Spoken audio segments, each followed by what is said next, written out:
ஆனா கேசவநாயம் அவர்களை பொறுத்தவரை பாரதிய ஜனதா கட்சியில நீண்ட காலமாக சிறப்பாக பணி செய்த நம்முடைய அமைப்பு பொதுச்செயலாளர் அவர்கள் நிறைய தேர்தலை சந்திச்சிருக்கிறாங்க. நல்ல ஒரு மனிதர், கடுமையாக உழைக்கக்கூடியவர், ரொம்ப எளிமையாக வாழக்கூடியவர். அவங்க RSS பிரச்சாரத்தில் இருக்கிறாங்க. அவங்களுக்கு எந்த பொறுப்பும் கூட ஒரே பொறுப்பு தான். அது சங்கத்திலிருந்து RSS இயக்கத்திலிருந்து பாரதிய ஜனதா கட்சிக்கு கொடுக்கப்பட்டிருந்தார்கள். திரும்ப சங்கம் அவங்களை திரும்ப எடுத்து இன்னொரு பொறுப்பு கொடுத்திருக்கிறாங்க. இன்னைக்கும் ஒரு முக்கியமான பொறுப்புக்கு போயிருக்கிறாங்க இங்கிருந்து. இன்னைக்கு இதே பாத்தீங்கன்னா கேரளால அமைப்பு பொதுச்செயலாளர் இல்ல, கர்நாடகால அமைப்பு பொதுச்செயலாளர் இல்ல, இன்னைக்கு தமிழ்நாட்டில் அமைப்பு பொதுச்செயலாளர் இல்ல, புதுச்சேரி மாநிலத்தில் அமைப்பு பொதுச்செயலாளர் இல்லதுன்னு புதிதில்லை. ஆனா பத்திரிகை நண்பர்கள் நிறைய டிபேட்லாம் நடத்துறீங்க.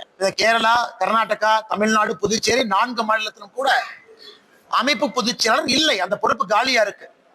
ஏன்னா சங்கத்துக்கு அந்த பிரச்சாரக்கு அவங்க திரும்ப போன பிறகு அதற்கு இன்னும் சங்கத்திலிருந்து இன்னும் ஒரு புதியவங்க கொடுக்கல. காரணம் இந்த ஆண்டும் கூட சங்கத்துக்கும் திறமையானவங்க தேவைப்படுறாங்க. அது சங்கம் தான் உங்கள்கிட்ட சொல்லணும்.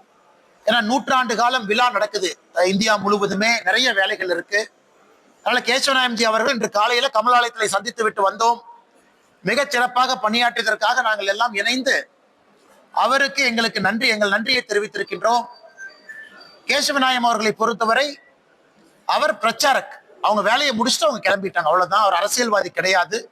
அதனால் அவரை பற்றி தேவையில்லாத ஒரு விவாதமோ தேவையில்லாத வீண் சர்ச்சைகளோ அதெல்லாம் முடிவுக்கு வரும் என்கின்ற ஒரு எண்ணமும் எனக்கு இந்த நேரத்தில் இருக்கு. ஒப்பந்தமான பண்றோம் இல்ல, கருத்து வேறுபாடுகள் வருது. அவங்க வேலையை அவர் செய்யறாரு, என் வேலையை நான் செய்யறேன்.